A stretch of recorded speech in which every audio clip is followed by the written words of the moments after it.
Hello! Hello! It's Donna. And Jen.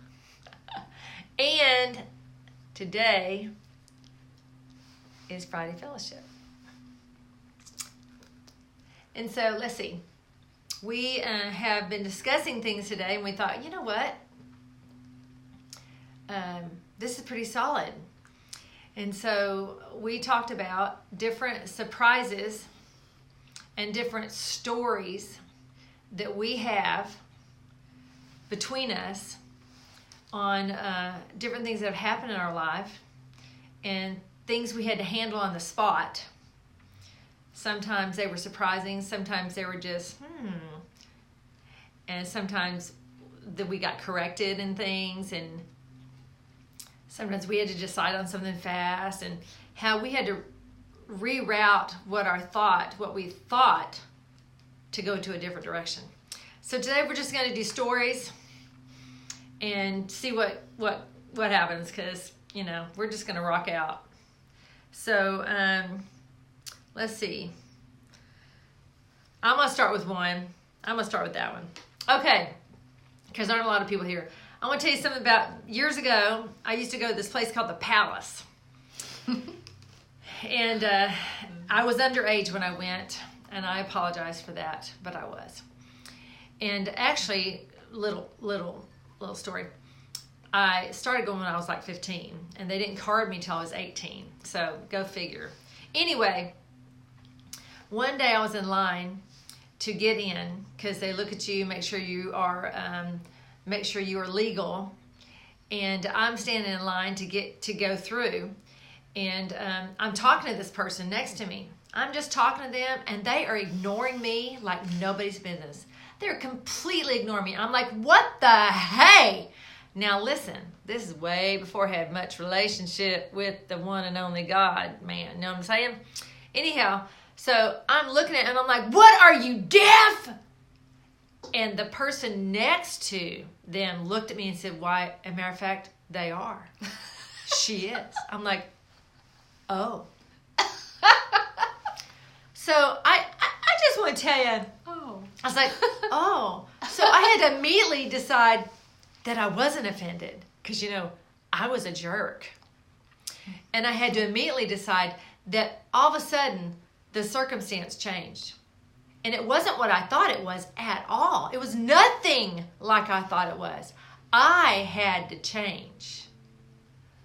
Go ahead. Go with one. We'll go back and forth. Well, that one reminds me of the time that I was sitting with my dad in a coffee shop, and there was a man not very far away that just had his little stare game going on. You know how people watch, or sometimes they're in a zone, they don't realize they're staring. You might just be daydreaming, and all of a sudden you're like, oh, that person thought I was staring, and you kind of look away. Well, this man stared intently like this for a long time, like past the point of being uncomfortable. Well, some people would have gotten up and said, excuse me, can I help you with something? But my dad and I were like, dude, what is with this man? Like, this is getting weird. Like, he was staring so intently for so long right at us. And I don't even know how much time went by, but it was a while. And finally, he started getting up, and he picked up this backpack, and we're like, alrighty then. And with his backpack, he puts it on, and then he pulls out his white cane. The man was blind. We're like, he wasn't staring at me at all. He couldn't see. He was just focused or whatever. So same kind of thing, where immediately we had made judgments assuming one thing when it wasn't that the case at all. So that can happen, deaf and blind. Anyway, so you never know. You don't know what's happening in someone else. And you just don't know. And it's so easy to look at someone and make a decision where they're this and where they're that. Some people are just in a different place. That doesn't mean that they're less intimate with God. Doesn't mean that you're more intimate with God. Right? We just don't know. And so I have my next story. Now, this is a story I want to tell about my dad now too. So my dad got hungry for God years ago. Before that, God actually put me on assignment to go visit with him. And I used to travel back and forth to where my dad lived, which was almost a 2-hour trip, sometimes 2 or 3 times a week for a season. At that time, I really didn't want to do it because I didn't like my dad. Didn't really want anything to do with my dad. Didn't know him very well. But God had come to me in a dream and said, look, you need to go honor him. And I'm like, I don't even like him. But, we obey out of relationship with God when he tells us to do something. So over time, I did this and et cetera, et cetera. Anyway, my dad started getting hungry for God, and my dad started visiting our church on Sundays. He would travel the 2 hours in his vehicle to come to church. He would come every Sunday. He was so hungry for whatever was going on with me. Why? Because I loved him. I loved him. I loved him unconditionally. Now, I didn't like the smoke he blew in my face. I didn't like his dirty house. I did not like the food inside his refrigerator that seemed to be expired, and he wanted me to eat lunch with him, and it would make me freak out because I thought, oh my God, I don't want to die. I did not like the fecal matter that was on the toilet in the back because he couldn't clean it. So, of course, I began to clean it.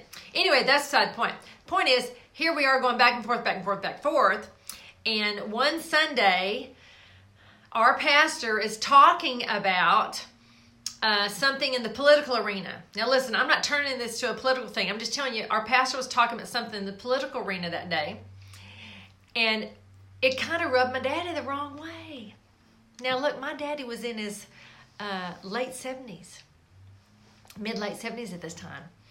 And my daddy was in Pearl Harbor. And my daddy had Purple Hearts and had all sorts of medals out the wazoo. So my daddy, though old, my daddy knew who he was in his own way. So my dad, hearing what's going on from the pulpit, confident he was offended. Anyway, he stands up in the middle of this man preaching, and he says, "Excuse me." Now, I just want to tell you, this is a second service, and it's a packed house. And I'm sitting next to my dad, and I'm like, oh my God, my dad just interrupted the preaching. Oh no. And he says, excuse me. And the pastor says, yes, sir. And my dad says, I was taught that you don't judge another man. You don't criticize another man until you've walked a mile in their shoes. Now, mind you, that was a very solid and strong and direct statement. Me, being immature and embarrassed, sunk down as far as I could so nobody could see that I'm next to the man who interrupted the man preaching. Well, I just want to say that afterwards, I had 2 different people that I knew and respected, that were also respected, came up to me privately, put their arm around me and said, Donna, listen to me. You need to not be embarrassed by what your dad said, because your dad was hearing from God. What your dad said was right on the money, and your dad said what nobody else has been able to say to him. I was like, oh. All I could see was he interrupted the man. But guess what? If God can speak to an ass in the Old Testament, God can interrupt things. God stopped time another time. When God wants to do something, he sent somebody like my daddy who had the courage to rise up out of his seat and say, excuse me, fearlessly, but respectfully. My dad was respectful. He didn't like him say, hey, you jerk, what the heck you doing? He didn't do any of that. He just said, excuse me, and made a statement and sat down. And I watched the pastor, I watched over time. I actually watched him kind of change the way he was speaking over the next few weeks. So it really was God. But I was greatly surprised by my dad interrupting things. I had to decide how I was going to respond to that. This is about rerouting our own minds. How was I going to respond to that? Well, at first I was embarrassed and I was humiliated because all of a sudden this happened, right? But guess what? Those men that were in positions in the church at the time who privately came to me made it clear to me, listen, your dad was sent as a prophet into the house to speak to another prophet and bring correction publicly, because whatever was happening privately didn't work. I just want to encourage you today. Sometimes God does things outside our box, and it's what God wants to do. If God wants to say something, even like my daddy did, standing up in the middle of church and speaking and interrupting the pastor in a packed house, oh my gosh, it did the work God wanted it to do. And it did the work in me too, because after that I thought, wow, there's more to my dad than meets the eye. There's more to my dad than meets the eye. So the next one I feel to share. For those of you tuning in, we're giving surprises and stories and how we responded and how we had to change how we responded, because maybe we needed to change. Mm-hmm. Yeah, most of my little stories and snippets here are about me needing a reality check and shifting, and where I maybe had a judgment and then was put in my place in a very kind way, as God does. But this particular one is a little different. So I knew, I met this girl through some mutual friends and through some local gatherings and things several years ago. And we were just light acquaintances. We really didn't know each other very well. Thought she was nice. Had a few short conversations with her, but nothing much to it. Really didn't know each other. Well, she moved very far away to a faraway state.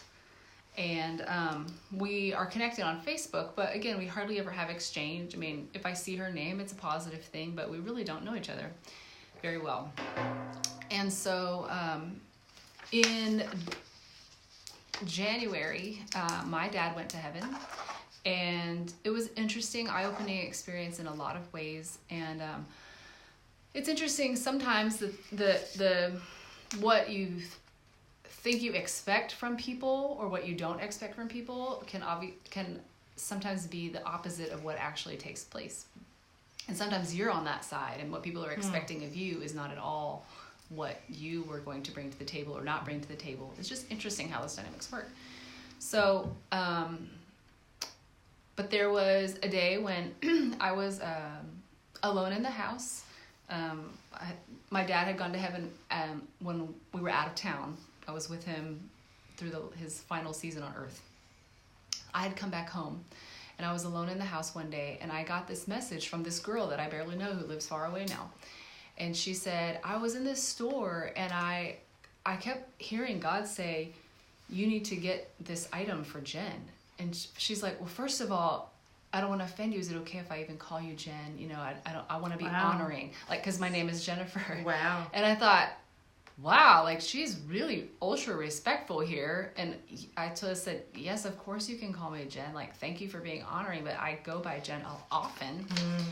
And she said, I just really feel like, is it okay if I send you this thing? I really felt God say, get this for Jen. And she said, I would walk away and look at other things, and he kept telling me, go back and get that for Jen. Wow. So she's like, I'm going to send this in the mail. You should be getting it soon. Well, it took longer than expected. I didn't know what it was, but I was excited, thinking, oh my gosh, this person I hardly know kept hearing from God. So like, it must be something special. And it's from some completely unexpected place to me. So finally, one day I checked the mail, and there it is. Now, it was interesting because it was in this little box. Do you have it? It's in the pantry. I'll go get it. The box was so soaked wet in the mailbox that when I picked up the box, it fell apart in my hands, and the item fell out. Wow. So I don't even know how it survived the transport. Donna's going to go get it. So that in itself seemed like what was like God holding it together, or had an angel holding the box, because it was soaked. But it had traveled such a long distance through different types of weather. She actually lives in Alaska, I'll just say that. So, and I'm in Texas. So it took some time and some miles to get to me. So I open it, and Donna's going to get it right now. And it's this beautiful, I don't know what you call it, a cup thing with a lid and a straw and 2 straws. Very fancy, insulated. Number one, she didn't know that I really love rainbows and multicolored things, and this design is very beautiful to me. Number two, she didn't know that I had been wanting this exact size of a drinking vessel. I had a couple of smaller ones, but I really wanted this actual exact size. And number three, it just felt so fancy. Here it is. Donna got it. Fancy. And it has this fancy thing, and it came with 2 fancy straws, which I use. And it's like the perfect insulation. I just felt the love of God when I got this item. Like, wow, God so sees me and so knows me. And I was alone in the house when I got it, and just had been in just a time of grieving. And when I see it, I'm like, I remember that. Precious. He's done this kind of thing for me before, but it was just such a precious moment of, I'm so seen and known and loved and cared for, even in the details. Wow. And this person who, she felt like she was going to overstep a boundary or something like that, but she just wanted to express his heart and be kind. And I'm like, of course I'll receive this amazing gift. So let me give you the address where you can all send new cups. So it's an example of a surprise and being kind of put in my place in a positive way. Not that I had a judgment against this person by any means, but it was almost like from like the opposite. Like I didn't expect that, and I just really appreciate it.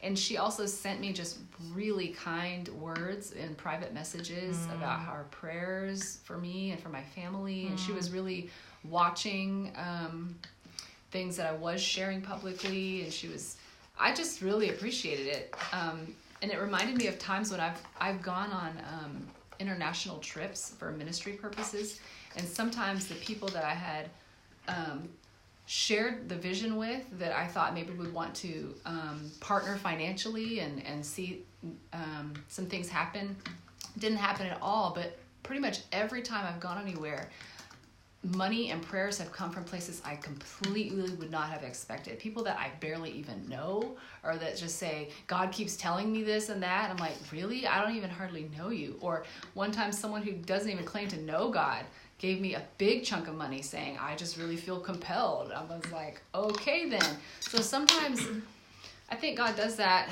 to kind of just keep it fresh and keep us not religious about things or just expecting this, certain little box of how he operates. Anyway.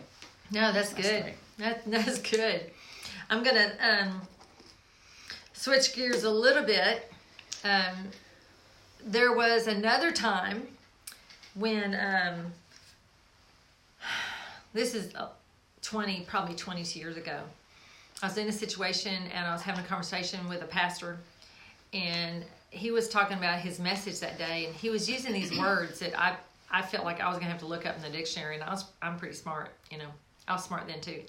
Anyway, and I basically, without realizing it, was correcting him. Well, I didn't realize that's what I was doing. I was just saying, well, how are you going to use that word?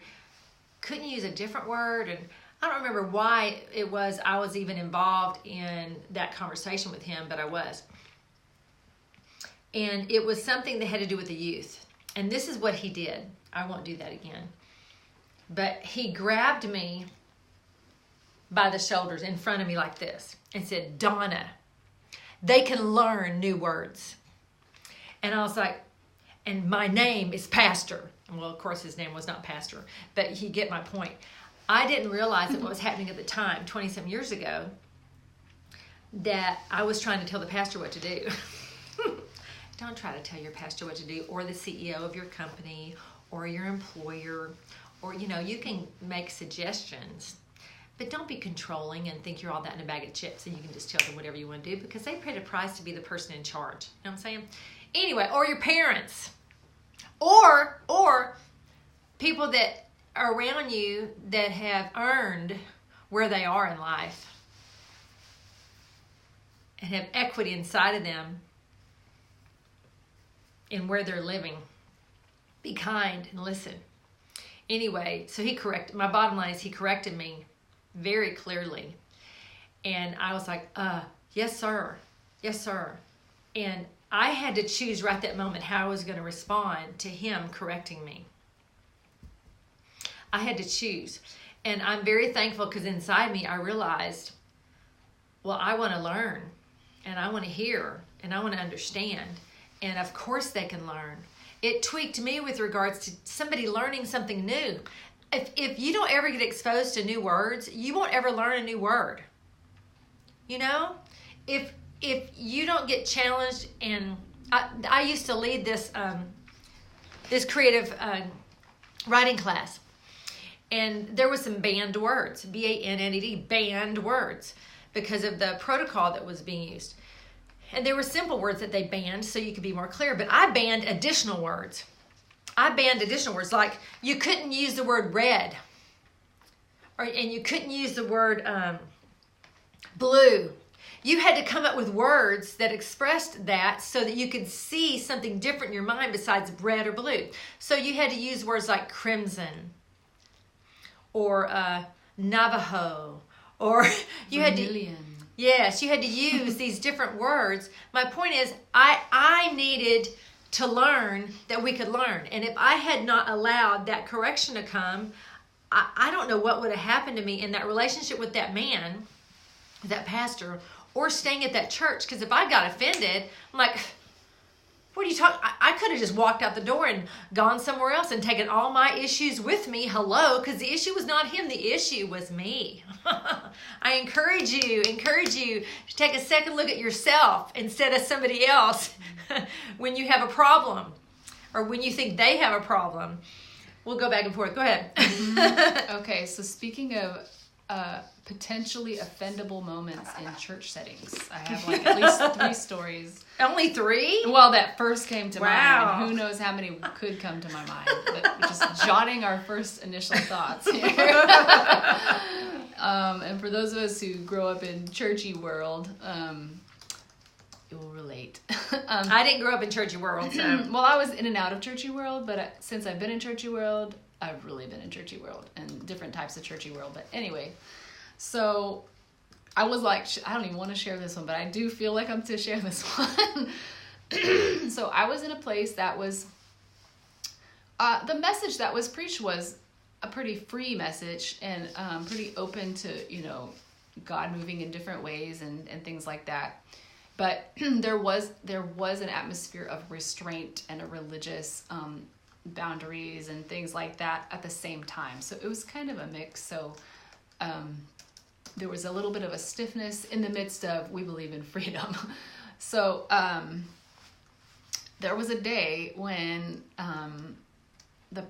the pastor had made some kind of happy announcement. I actually don't remember what the announcement was. He was announcing to the congregation something really cool.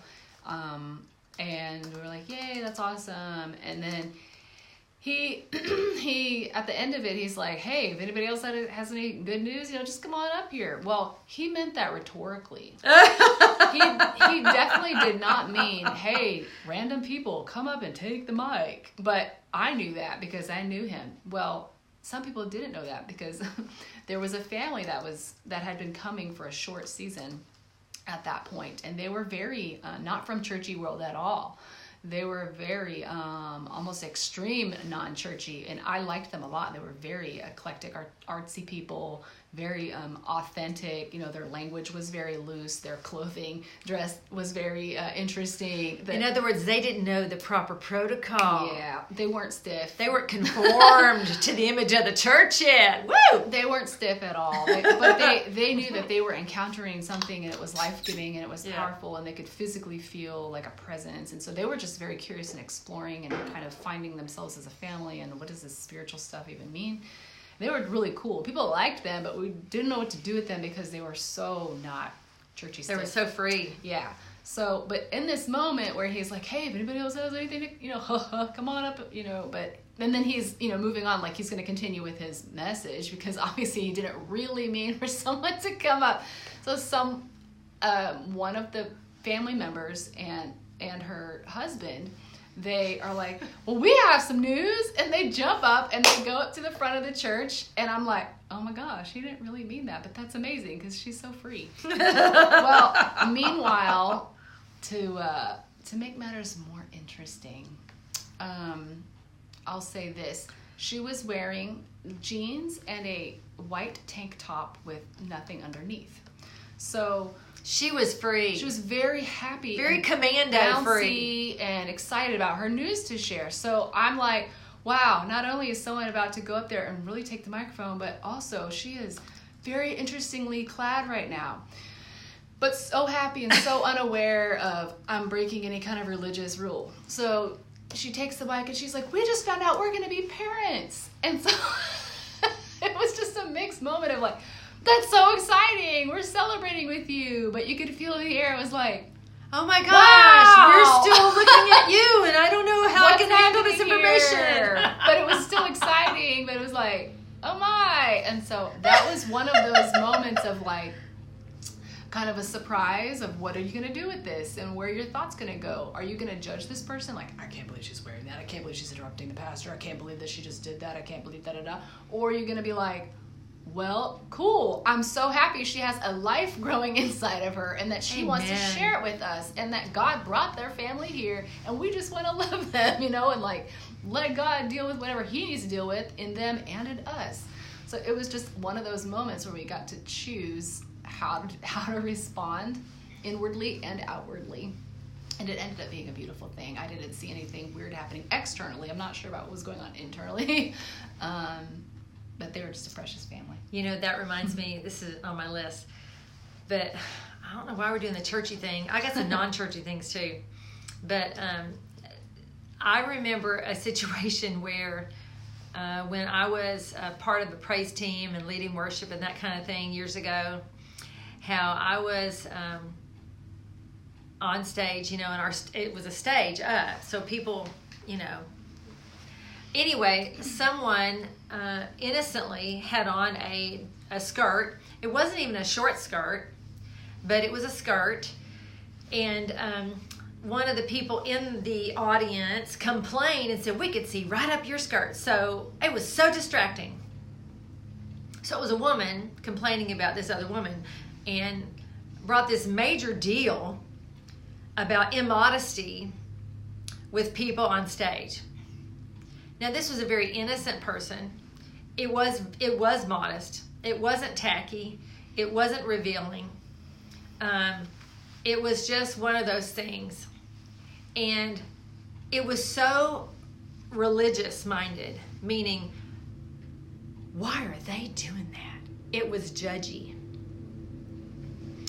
And I remember at the time,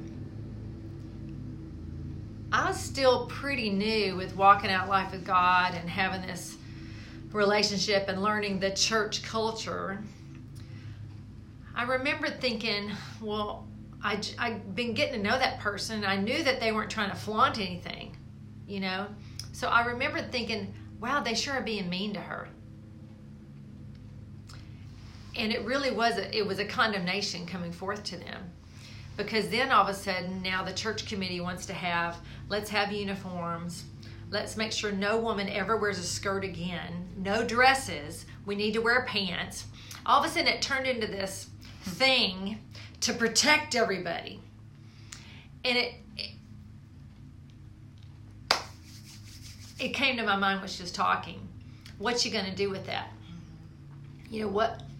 I realized that when you are in a position in a church where you're leading in some way like that openly on a regular basis, that there is a standard of some sort that you should have, especially on a stage. However, that being said,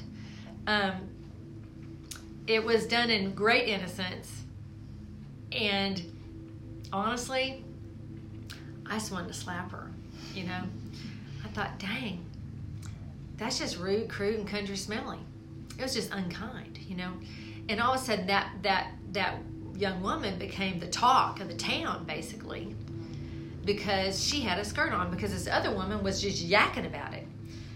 So there's some things, you can just do privately that you don't have to be so public about. You don't have to bring correction and then, 5 committee meetings and 12 talks with the pastor and 3 more talks with the assistant and let's go ahead and let's have a vote to make sure we're going to have to I'm just saying. And I remember once also being doing something wrong. God knows we never do that right. Doing something wrong and being corrected by the pastor But then I literally, not only was it corrected by the pastor, I was corrected by another pastor and another pastor, and then there was a meeting with all these secretaries people to make certain I really understood. Come on, I understood. And after a while, you're like, what the hey, what's all the red tape for? Why can't you just have a conversation? Why do you have to have a major meeting about it? You know, it was just very politically minded, very religious minded, very corporate minded, very controlling. So much unbelief sent toward me that I can't be better or I can't change or whatever. And it positioned me to think, what? Why are you doing this? Because you're making this into some deal when you could have just had a nice little conversation with me and we could have rocked on. And so that's another situation. And that wasn't what I was going to share. I'm going to share my story. Is that okay? You want to go on? Oh, go. You got something with that. Go ahead. I can save my story, but the quick with that is this can also happen in a corporate setting, in a work environment. It just happens to happen. We have experiences with it in the church setting as well. So it's not knocking church. We love the church. I love church. Part of church. The capital C church, the body of Christ. I love church. Just in case there's someone that's like, dang, y'all are knocking church. We love church. We are the church. But it can happen in a work environment too. But this is something to kind of be a fresh awareness of. And then also, it's interesting. You're talking about no dresses and no skirts, because I came from a different kind of area where they were like no pants, because pants you can see it means different things. Oh, because then you wear them tight, y'all pants are showing your body. Uh-huh. Whoa! Yeah, I can see everything with pants. Let's build a doctrine on that. And then there's a really different type of camp. Oh, this would be against the rules because I'm showing my shoulder. Oh yeah. Go ahead. Sorry. And then there's a different type of camp in the pants arena that's like, those are man's attire from Blood Over. Anyway, there's just a whole lot of, it's like this church is anti-skirts and dresses, this church is anti-pants. Like, what is God saying? And let's go with that. Yeah. So to redirect where we are at, because we could probably tell stories for days. No. The point is, what are you going to respond? How will you respond in a situation where you're in community, you're in a life-giving situation with other people that you care about, who care about you, and then something's done that is error or just a mistake or whatever. It might even be intentional, whether unintentional or intentional. How are you going to respond to the people that correct you? Are you going to be offended? Are you going to give them mercy and grace even if they miss it? Maybe they miss it. Maybe they correct you and they're wrong in either how they correct you or that they correct you at all. Maybe you didn't even do anything about it. Maybe you didn't even do whatever it is you're accused of. Listen, there's so many scenarios in a corporate setting, in a political setting, in a church, a religious setting, in a life setting with families and socially, moms groups, dads groups, drunk groups, run groups, whatever your group is. How are you going to respond when that comes down your pathway, right? You can respond out of love, or you can respond out of offense and say, well, screw you, I'm out of here. I'll go somewhere else where they don't care what I wear, right? I noticed not the other day, it was a couple of months ago, or whenever it was, I noticed the gym I go to, I noticed a sign up says you can't come in here unless you have the proper attire for working out. Well, that was a new sign. And I thought, well, what the heck? Of course we're not going to come in here in jeans. And then I realized, well, yeah, people were coming in there in jeans. But who cares if they want to work out in jeans? I mean, who made a stink about that? Unless it's a safety issue, I'm like, you can wear whatever you want. Gee whiz. So it's just interesting. And I'm sure they have a reason for that, right? So I could have been ticked off of it and go, what are you trying to control me? Or I could have thought, wonder what's happening. Maybe somebody came in with short shorts on and, they're doing this, that, or the other, whatever. And they're not there for the reason to work out. Maybe they're just there to chit-chat. We don't know what's happening behind the scenes as to why that happened. And so we get to stand and just think the best of those people. We get to decide, you know what? It's all right. It's all good. This isn't about me. This is just whatever's going on. And at the same time, if I've done something, then I want to know so I can change too. And I may not respond great the first time, but I'll think about it because I want to change. I don't want to be the same a year from now, Anyway, redirect. Go ahead. No, go ahead. Sorry, I was going to say, go ahead and tell your story. Redirect. Okay, back to story time. Okay, so this was interesting for me. We used to have regular meetings, and monthly meetings. And then one season I was doing a Bible study on light. And we met, I think it was either 8 weeks or 12 weeks or something like that. And we're meeting every week. And I had invited just a few people. And in this situation, there was a couple there. And I was kind of prophetic, really straight up prophetic then. I still am, but I try to temper it with a little bit of sanity now, right? Anyhow, I had no idea what they'd been going through. I had absolutely no idea that they'd been in almost 10 years of caregiving, where at one point in time, they would know whose teeth were in whose glass. I'm talking caregiving, okay? And I invited them to this Bible study, and this was after that season was over. Me not knowing they'd been in that season where they'd been involved in a church where nobody really helped them. They had to hire people and things of that nature to help them, but mostly the husband did most of the helping, and the woman did. She was employed for a long time for the same company. Bottom line is this. Sorry. Story time, babe. Story. And so here they are, and we're loving on them, and I'm doing this Bible study on light. Light. What is light? Where is light? How does light work? What does light do? What does light not do? And all these different things. This is years ago. I had no idea that was the beginning of such a strong relationship with this couple. I had no idea God was bringing them out of isolation into a place of light. I had no idea what the dimness they had been in because of the lack of community and the lack of relationship and the lack of fellowship, because they were not able to go anywhere for such a long point of time, right? And so as light shined in that, do you know what happened after that? Do you know we did meetings in their home for like 4 years? Almost every month was in their home when we did our talk times. And it was their pleasure to open up their home because they'd been in that home in isolation for such a long time.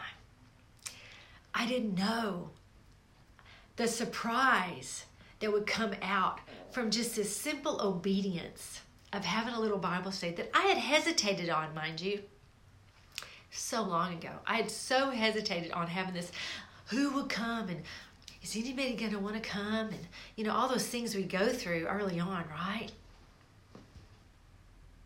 We had precious people come. Lives were changed.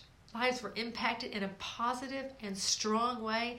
And do you know that woman now, she's on my board, right? She's on my board. I trust her. She's not moody. She doesn't change like the wind. I would not have known had I not done that simple action of obedience to have people come into my home, and then they said, hey, can we open up our home? We have such memories from that place. We had anywhere from 20 to 50 people come every month just to make a new friend, build community, eat together, and minister to them. And we had worship on a regular basis. We built relationships. We're still in relationship for the most part. Now, we've all gone in to lead different things, whether it be in family or ministry or work or whatever. But we built something strong, and we built leaders in that season, while we built leaders out from that home, doing just what we do: greeting people, loving people, organizing people, hugging. But we had a hugging committee. Janie Urbano was in charge of our hugging committee. And we had beautiful people come and do worship on a regular basis. My point is this. Sometimes God gives you something to do and you don't know why. I was afraid to do that Bible study years ago. I was afraid. Why was I afraid to give out what was inside of me? Was I afraid of being rejected? Was I afraid that nobody would want to hear me? Was I afraid that I didn't really have anything to say and I just thought I did? Because, arrogance, not you, arrogance is just as faulty in its thinking as this strong, low self-esteem that we come from. Neither one is attractive. Neither one is truthful. Neither one represents Christ. And so the season changed, and we stopped doing those meetings, and the purpose lifted. And for the next 3-4 years, we've not done. Actually, we've only done a couple meetings over the last few years, and now I'm stepping out again and going out to do things more so than in the house. And of course, we do our videos and to encourage community. But that deep friendship we built with that couple, we just saw them last night. We invited them to another home, and now they're in a place, they're retiring, they're moving into a different place where they're going to be able to cultivate more relationships, nurture more friendships now, because they're going to have more time to do that as they venture into another career, even in retirement. Bottom line is this: when you obey the Lord, you don't know the long-term effect of it. There's a long-term effect for this obedience. Obedience is not some yoke where somebody sticks you with a stick. Just do what I tell you to do. No. Obedience is out of relationship.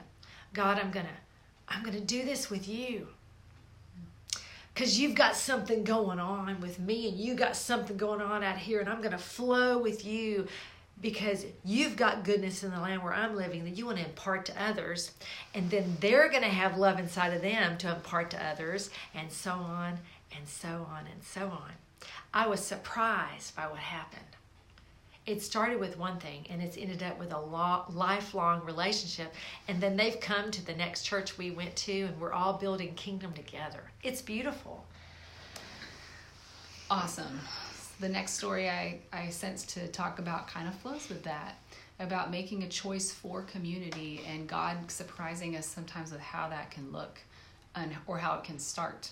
I was remembering this story that someone told me who back in the 60s and 70s, when there were all these people who were like hippies coming to I love hippies. I mean, yes, there's real hippies and there's like True wannabe that. hippies. True But there were a lot of people who were really seeking spiritually and coming to know who Jesus is and really wanting to just dive into God. And so this person that I know was telling me this story from back then of how they were coming in such throngs, huge numbers into churches, that the place that he was at, literally, they would come in dirty, no shoes, stinky, filthy. A lot of them been living on the streets and stuff, but they were just like, had encounters with God and wanted to like find out more or like come and do this church thing, but they just didn't know. they weren't from the churchiness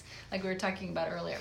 And so he said, I forget the numbers now, so I don't want to exaggerate or get it wrong, but there were so many in such a quick amount of time. They actually had to change the carpet in the church building because it was filthy from all of these people just wanting to know God off the streets and off of their communes and everywhere else they were coming from. Wow. That looks weird.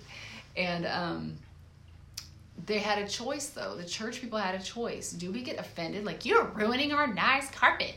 You stink. I don't want to smell you. You know, you nasty, filthy hippie, get a job. Or were they going to say, thank God he's touching hearts. We want to learn how to love these people. You know, we want to teach them. We want to, you know, all grow as a family. And so they had that opportunity to make that decision because it caught everyone by surprise. They weren't necessarily prepared for large amounts of people that were going to junk up the place. Wow. And so they made that decision. And so that was one thing the story that came to my mind of a surprise in a church community environment. And what are we going to do with that?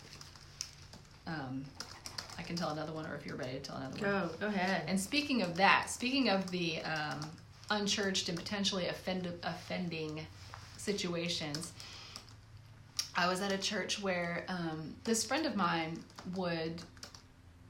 he went into this long season of where he would see people on the way to church who were either homeless or wandering or just living on the streets or just in intense situations. And he would invite them. He started out by saying, hey, do you want to come with me for a couple hours and I'll pay you? And they're like, sure. The ones who were willing to do it, he would take on. And he would pay them and he ended up bringing them to church. And they're like, this is all I have to do is come to church? Well, a lot of lives ended up being very changed by that. And like some short term, some long term. But only God knows the fullness of all of that investment. But there was one particular day when this lady was in the church, and she was very loud and was it me?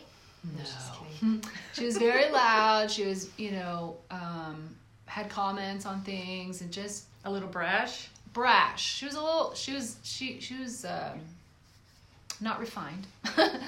But people were glad that she had come and she was welcome, and she but after the service was over, people were kind of talking and mingling and things like that.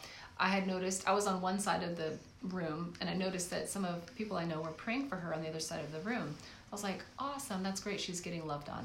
So I continued my conversation with this person over here, and all of a sudden I heard this like thud.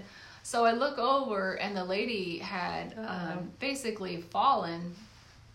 Now, it was not a bad fall. It was just that God was touching her in a way that her body was responding to just amazing love and power, basically.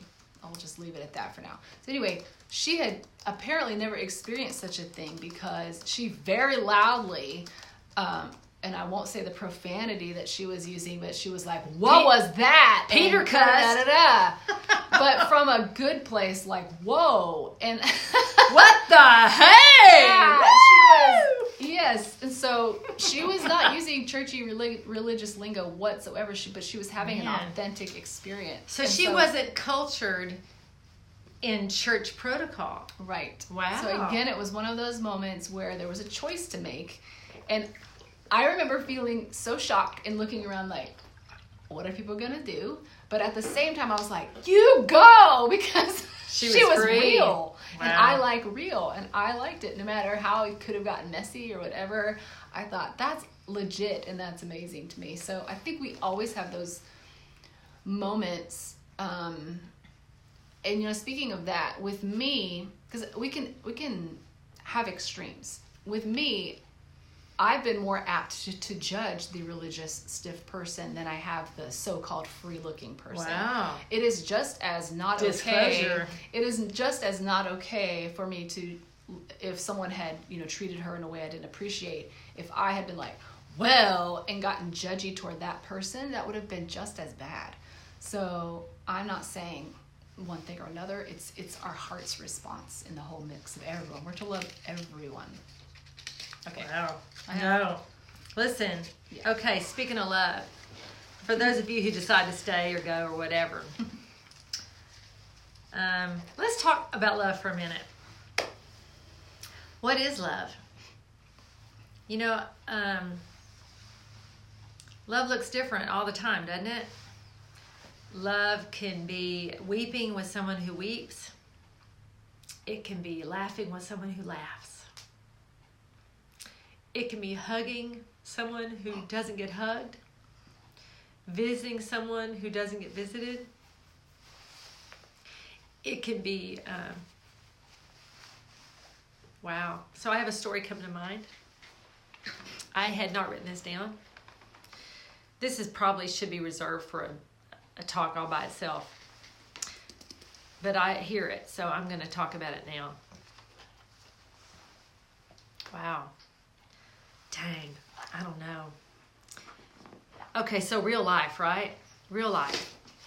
Not church, real life. So years ago, before our sister Marianne moved to the heavens, Marianne was a very heavy person. And Marianne walked with a walker. And because she was so large, she was not able to reach herself in areas that most people can reach themselves. Stay with me.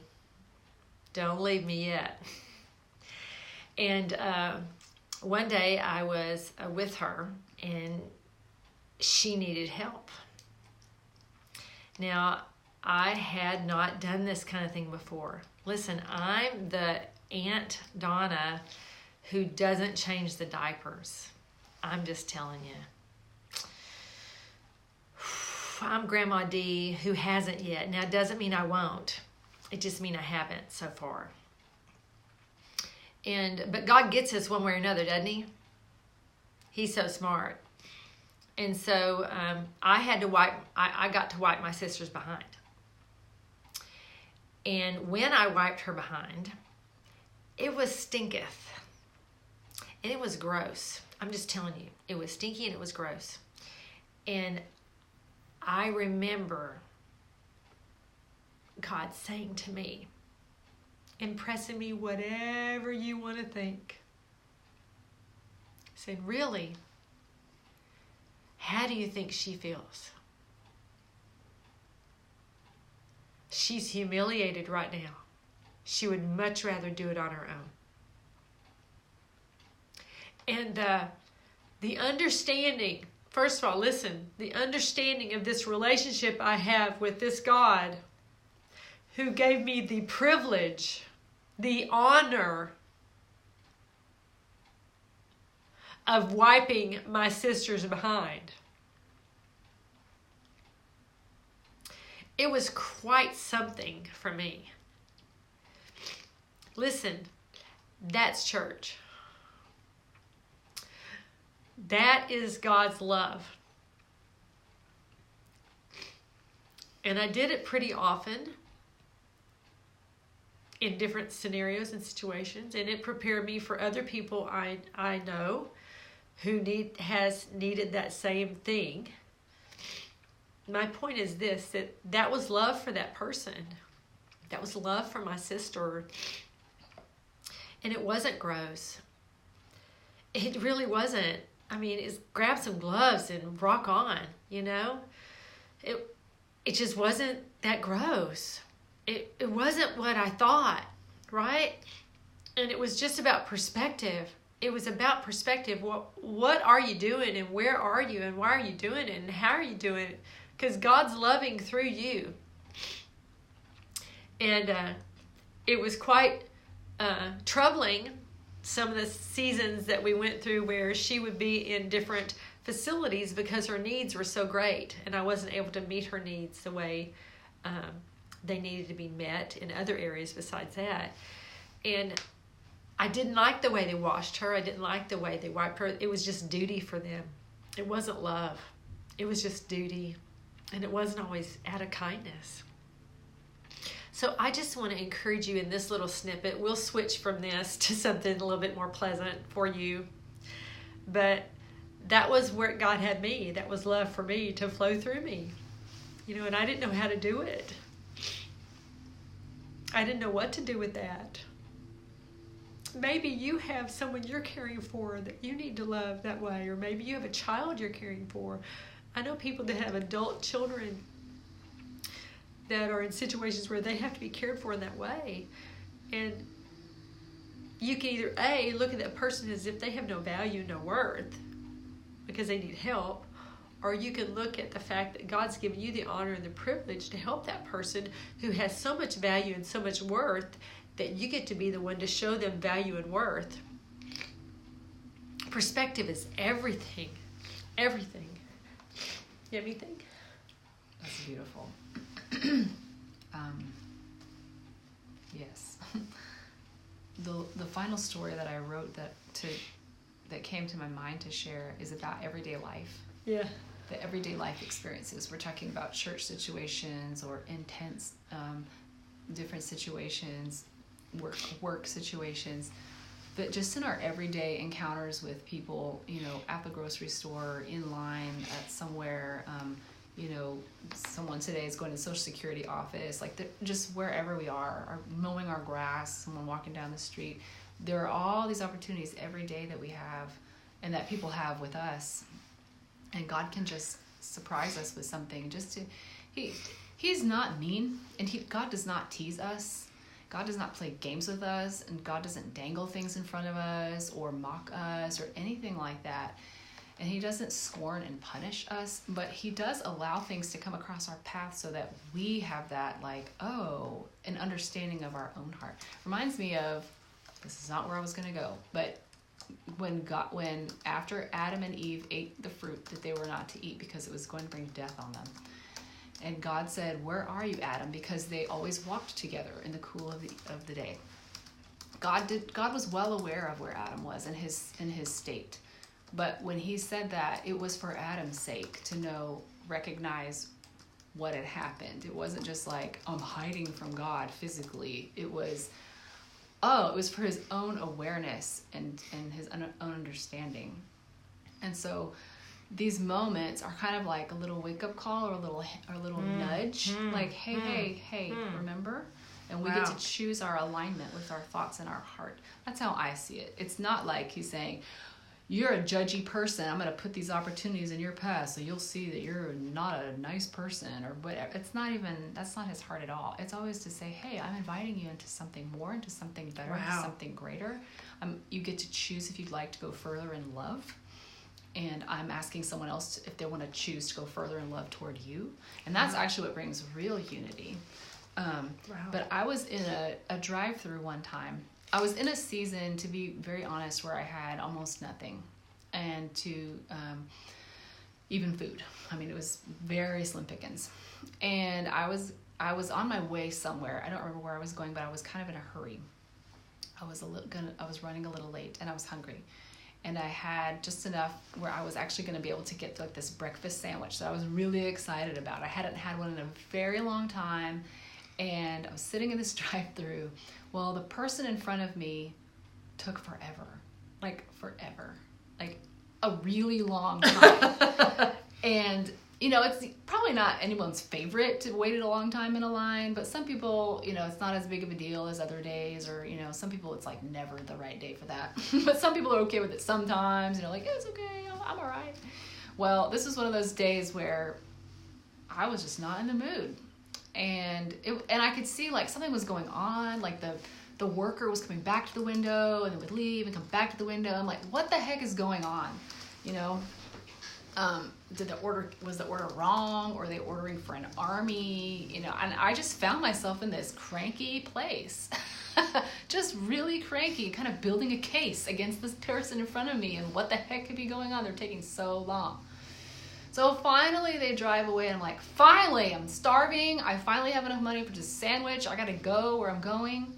I get up to the window, and the person hands me my sandwich, and they're like, it's no charge. The person in front of you paid for this. Have a great day. And I'm like, oh. Alrighty then. So all of that back and forth or whatever was probably them getting the transaction taken care of. And it was all on my behalf. Wow. So I had a choice in that matter of feeling condemned and full of shame. Like, how dare you even think these negative things about this person? Or I could choose to receive the blessing and go on and have an amazing day and enjoy my food. So I actually did both. First, I went into the boo on me mode of like, I can't even believe I did that. That's not even who I am. I love, I'm for the most part a patient person. I've grown in that, thank God. But then I switched it. I said, you know what? No, I am blessed. It is my heart. I love to be that person that pays for the people behind me and things like that. And it was a reminder to me of, hey, today's your day. You get to receive, and you get to move on in happiness and not stay camped out in that bad place. So I prayed for that person. It's like, I may never know who this person was. We may never meet this side of heaven or earth or whatever. But I just blessed them, and I was grateful. And so I think in everyday life we have moments like that. And it may not even look as obvious as someone brought your meal. It can be just a smile or choosing not to retaliate when someone says something crazy or crude or out of sorts, be it someone that or someone just in passing. I think it's tempting sometimes to be in a public place and someone says something off key and you're like, well, what the hey, and you kind of want to come back. For me, one of the things is people talking to their children in a way that I don't approve of. Oh, and I just want to go slap them upside the head. And I go, oh no, Donna, no. Like one time I was in a shoe store actually years ago, And this lady kept yelling and yelling and yelling her daughter's name. Well, her daughter's name was Serenity. Okay? Meaning like peace, tranquility, calm. She's like, Serenity! Serenity! And I thought, no, first of all, Serenity's not doing anything wrong. Second of all, her name is Serenity, okay? Like, relax, lady. But we all have our buttons, that we need to monitor, I guess, while we're on the way to where we're going. And the children button is one of the buttons. I don't appreciate certain things. But my point was, even if it's a stranger or if it's someone that we know, we always have choices of rerouting. You know what? Yes. And sometimes things happen so quickly, we start reacting. But it's like training ourselves. There are times now when I can feel that like time stands still for a second. And I'm like, you get a choice. I see that I have a crossroads here. I sure as heck want to go down this well-worn path. Or to try to be God in that situation. Because, well, God would say this about that, and that's not right. Or those of us who have a big justice button of like right and wrong and defending and protecting and this is correct and this is bad. Those things that get touched. But we could also say, you know what? I'm going to let God handle that. God is handling me. I'm going to go this way. So it's navigating those moments. Yeah. So, we're talking about daily. Now we're talking about daily things. We talked about churchy things. We talked about regular things. We talked about life and serious things. And now I'm going to just give a few examples. So I'm of the opinion, my sister Betty says, in my opinion. Oh, yeah. And you know why she says that? She says that because people don't talk to her. She's a walker, and I don't know. It's like, what, you think she doesn't have a mouth and she doesn't have ears? Just because somebody has a walker, man, get over it, man. Have a conversation with people that you think can't communicate, because believe me, she can communicate, and she has an opinion or two. Anyway, and she's funny as all get out. Sometimes you used to let somebody just let them get it out. Give them a minute. Yeah. Have patience. Don't have your phone out where you're looking. Wait, were you talking to me? I'm sorry. Did you? What was that? Anyway, we're all guilty of it. I'm not trying to condemn. Switching gears into everyday life. And so, in my opinion, if you come to my house and you come on my property, then you come in my presence when I'm in a store even. But you're in my presence. And so if you're in my presence, you're in my government. You're in my field. You're in my land. And my land is in the love of God. My land is governed with His love. That's really good. And I've learned love. But the law of your land is love. It is. The law of my land is love. That's good. And I have to stop myself and go, wait, what did you just say? Bring it back. And sometimes it might take me a while to understand, because I've got all my own agreements and stuff going on where I have to stop and recalibrate things, But anyway, so when someone comes knocking on my door to sell me a Kirby vacuum cleaner, I know instinctively they're not there to sell me a vacuum cleaner. I know they're there to receive the love of God. I know that that's why they're there. They think they're there to sell me, but they're there to hear and to receive and to experience love from a different place, from a different space. So, we had some Kirby vacuum cleaner people come a few years back, and when we lived in the other house. And in that place, they came. It was a man and a young woman, and they were in tandem, working out life together. I could tell they had something going on with each other, but they weren't telling each other, which I thought that was kind of funny. They came in, and I began to talk to them about the love of God. I just kind of drop hints here and there.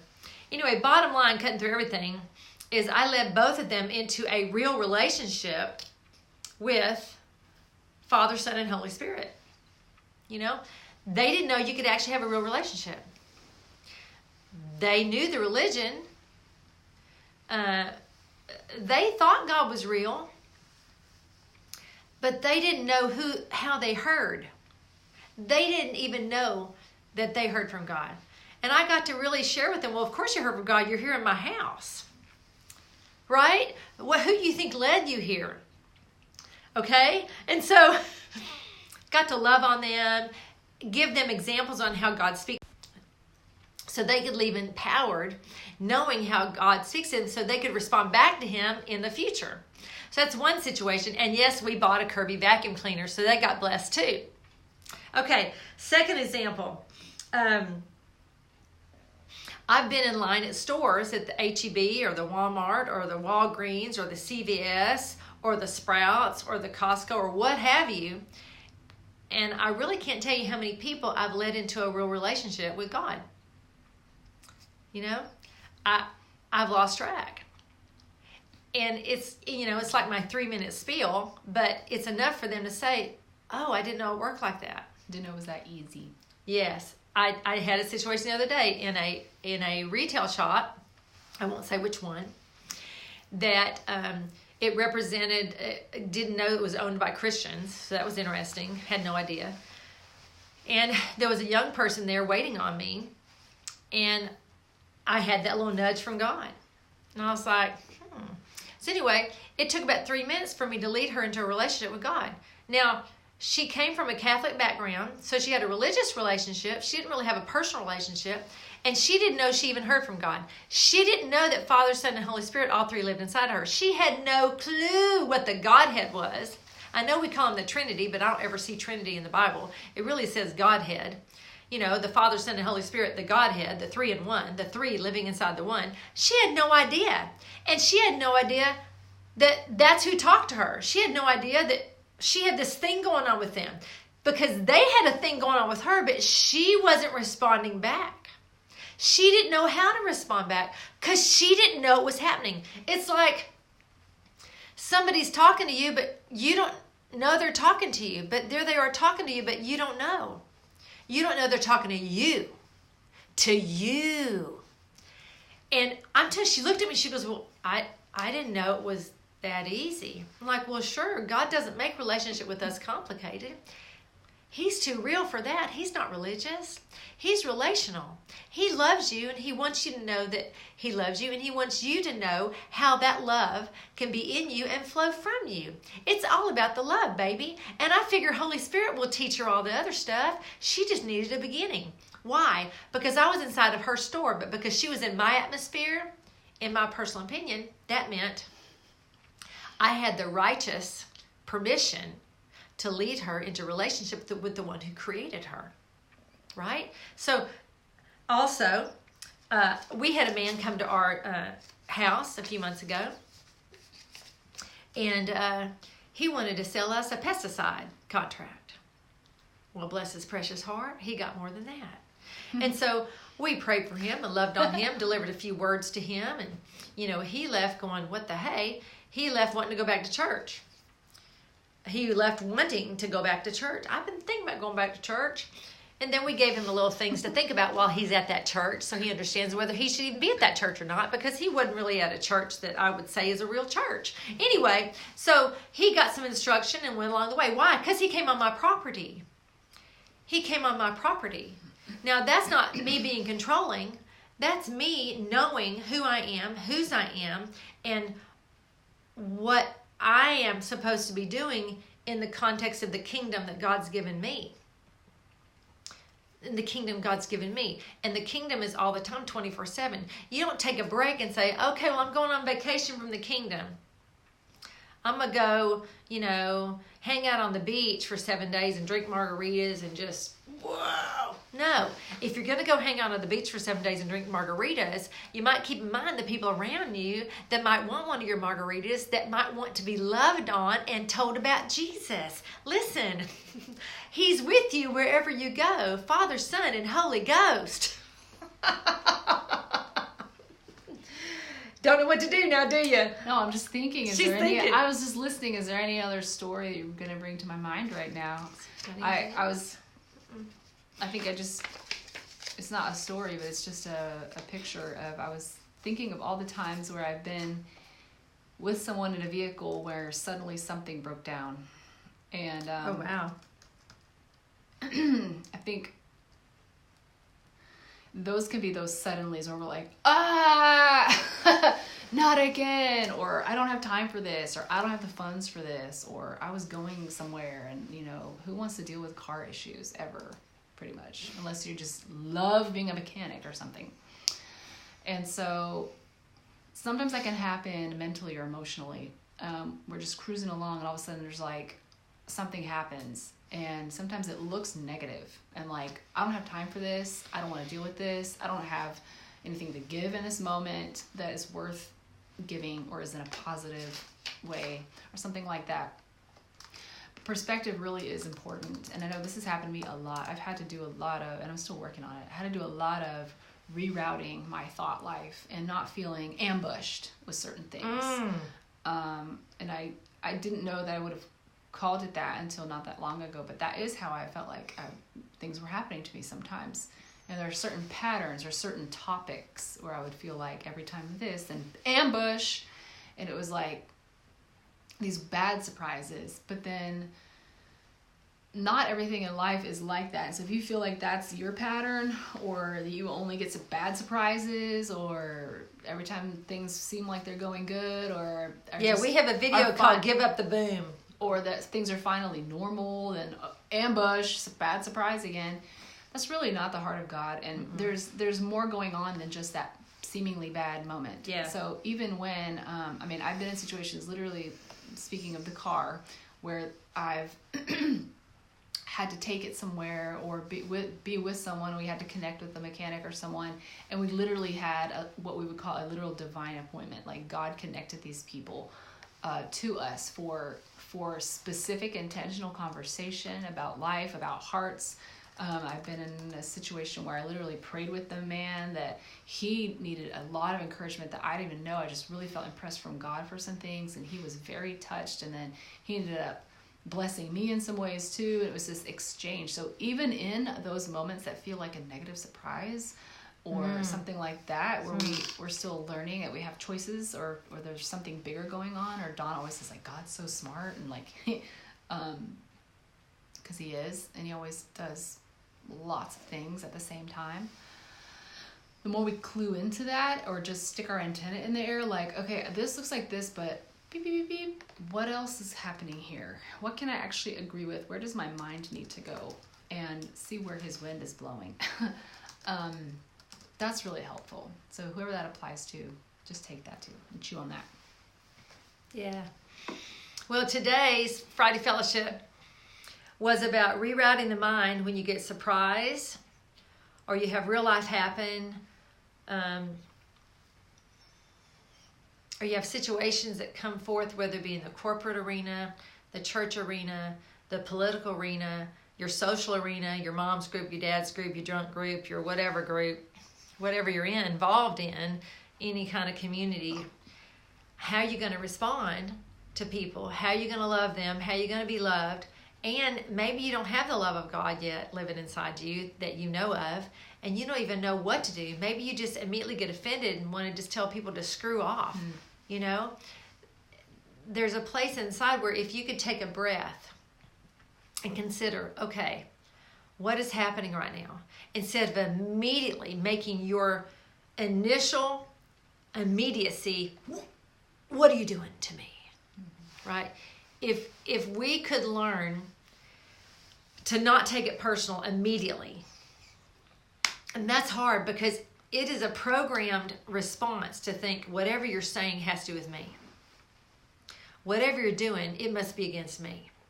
And if you feel like that, then that's some kind of programmed response in you that's rooted and grounded in something that probably has happened to you before, that you can begin to change and shift that from you so that it's not your perspective, so that you're not always on the defensive, so that you don't always think that whatever's happening is against you or about you, you know, or against or about people around you. These are things we can change about ourselves. We can change. That's the one thing that really helped me when that pastor said that to me. Donna, they can learn. And I realized, wow, I can learn. We can learn a new way, right? And we can love better every day by listening to the Father and what he has to say, because he lives inside of you and me. He is closer than the air we breathe. He's right here looking at you, looking back at me. And remember that God's always after intimacy. And He's for us and not against us at all times. At all times. Listen, He may not be for your behavior, but He is not against you. He's not against you. He is for you in every way, shape, or form. And when God says no to something, I guarantee it's for your best. I'm going to end on one story. Yes, it's about rerouting. Within the last 15 years, probably about 15 years ago, I had an opportunity to go work for a newspaper. Now, my background is in media and speech, and honestly, I wanted to be a reporter. I wanted to do television when I was young. Those are things, radio, television, all those things. I really wanted to do those things, not knowing that video would be the way it would take place one day, right? And those are things that were in my heart. They were from God, you know? And anyhow, I had an opportunity to work for a newspaper.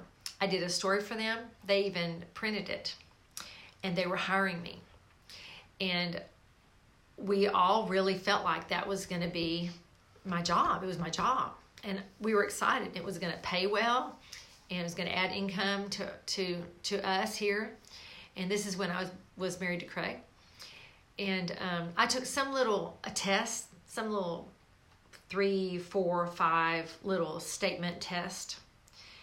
And in the morning, I got an email saying that I was no longer being hired. Let me just tell you, my husband was PO'd. Because they said this, then they did this. Now, Craig works in a professional world where you don't say this and then do that. That's not how it works professionally. That's not really usually even how it works legally. But I had not signed anything, right? I had not gotten an official offer letter, an offer. I had literally just been told verbally that they had given me this job. And so I was excited. It was awesome. It was right up my alley. It was in my giftings and my talents. And I just knew, wow, this is God's next step for me. Well, when we got this email saying I was no longer hired, it all came back to, well, what happened on that person? What happened on that test that they decided that test decided that I was of value or not of value for that company? It's like, what the heck? You met me. We talked. You liked my writing. We had conversation. I was keeping it real. I was who I was. I didn't put up any kind of performance. And then the next day, because of a little 5-wording statement test, they canceled their offer to me. Well, wasn't happy about that. But I had to choose, what was I going to do? What was I going to do with this rejection? Because that's what it was. I was straight up rejected. We think we're not rejected, but we really are. I was rejected. But who was in charge of that rejection is the question. Who was in charge of telling me no? Who was in charge of my life going into a direction that had to do with the kingdom and what God had for me? Who was in charge of that? Who did I say yes to? Was I saying yes here or yes here? Right? And so I just want to say that over the next year, I published a couple of different books. I ended up starting some things that I would never have started.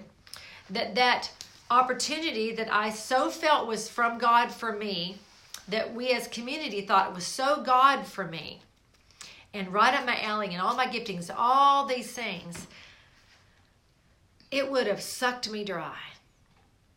It would have taken my life, and I would have ended up living a lie. It would have taken me into a direction that was not really, truly God's pure intention for me.